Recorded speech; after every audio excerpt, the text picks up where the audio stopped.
ஓடி ஓடி என்ன பண்ண போகிறோம் வாழ்க்கையில்? அதுக்காக வேலை செய்யாமல் வீட்டிலே உட்காந்துருன்னு சொல்ல வரல. இந்த உலகம் வந்து நமக்கு ஒன்று சொல்லி கொடுத்துருக்கு, ஓடிக்கிட்டே இருக்கணும், அவசரம் அவசரம், அவ்வளோ அவசரம் தேவையில்லை அப்படின்னு நான் நினைக்கிறேன்.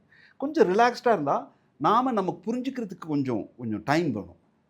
இந்த ப்ராசஸ் தான் நமக்கு ஞாயிற்றுக்கிழமை சனிக்கிழமை லீவு, இதெல்லாம் இதோடைய தொடர் தாக்கம் தான்.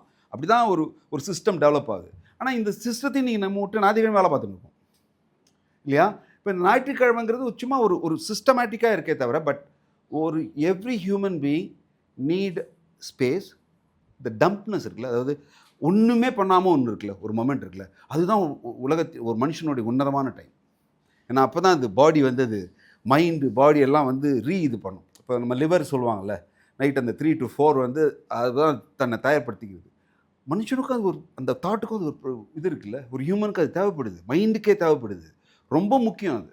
நீங்கள் அந்த ஸ்பேஸ் உங்கள் லைஃப்பில் கொடுத்தே ஆகணும். நீங்கள் அதை அந்த மாதிரி ஒரு இதை நீங்கள் ப்ராக்டிஸ் பண்ண ஆரம்பிச்சிட்டிங்கன்னா நீங்கள் ஆட்டோமேட்டிக்காக லைஃப்பில் ஃபேஸ் பண்ண ஆரம்பிச்சிடுங்க.